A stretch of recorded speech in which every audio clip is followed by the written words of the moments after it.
Henk Pander, nice to meet you. We're at your home here in Southeast Portland, and we're trendy now. We're on a podcast, so you're kind of a trendy guy right now. I am. Yes, podcasts are a big thing now. So, by the I way, don't thank feel you. very trendy lately. Well, thank you for showing me around your studio earlier. It's a lot to take in, and yeah, it's a house and it's a studio. Yeah, it's a small old Portland bungalow. It's built in the early 20th century, I think 1904 or so. Beautiful old little house. Right. And then I used to have a large loft in the northwest, on 18th and Upshur, like a huge place, which was great. And I had that for many years. But then rents became sort of extravagant, and at the same time, we had this backyard, which was only used for the dog to shit in, so to speak. So, and in the neighborhoods, sometimes people started building like little buildings behind their houses, and somehow it struck me that it would make sense, since interests were relatively low, to build a studio behind a house. And through the neighbors who had also built a really nice little building here, they introduced me to a really very nice and relatively inexpensive contractor, who then recommended this young architect, this young 31-year-old woman. And so we discussed this thing, and so we came to the conclusion that we just build a tower behind a house rather than, a large flat areas, to build like sort of like a layered, and then build it to the maximum height which was allowed. So the whole thing is really within the parameters of what is allowed in this neighborhood. And then in order to get enough footage, we also went downwards, about 12 foot down into the earth, and then built a kind of a vault there for, storage.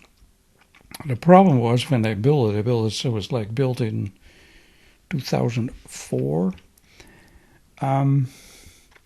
They dug this huge hole, and it was in the winter, and it was raining. It was just raining like crazy, and they had to build this enormous hole here, and it filled with water.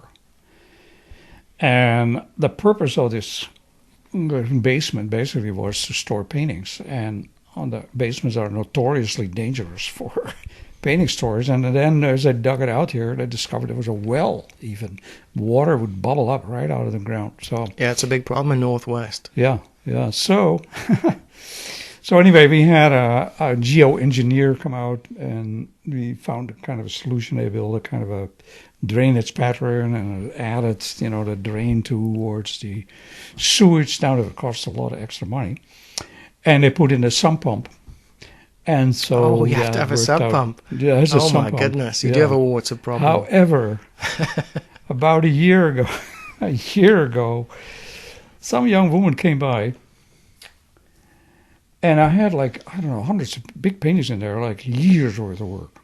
Also, all my watercolors and drawings and frames and all that. This young woman came by in the neighborhood and said, I've always been curious about this addition. What is it? And I said, well, it's my studio. You want to see it? I said, sure, I'd love to see it. So I said, well, just like I did with you just a bit ago, I said, well, I'll go downstairs, and then we'll show her the whole plan. So that was kind of my plan here. So I went downstairs, flip on the light, and there would be like 2 feet of water from one end to the other. The whole vault was completely flooded, and my paintings were so a lot of them were really underwater. And it ruined all my mats, a whole lot of my drawings. It ruined all my watercolor frames. And a number of early paintings are still not restored. Anyway, it was just sort of devastating. And so all the paintings were hauled out, and they went to Artworks Fine Art Service, and we dried them out. And I had a Art conservator. restoration. Right, conservator. Okay. Give an assessment of it. And then she said, well, there was no damage to the paintings, and we restored all the paintings and brought them up to actually better than they looked before. And a lot of the paintings are not here anymore. I put them in a different kind of storage facility. I put in a brand new high-tech super duper sump pump, which I check with a whole bunch of extra pumps and a generator and everything. Because Well, you know, I bought 2 houses in the Northwest, and one thing that realtors always tell you is don't buy a place that needs a sub pump. But you know what? Sometimes it just it happens. I mean, that's just how it is. yeah.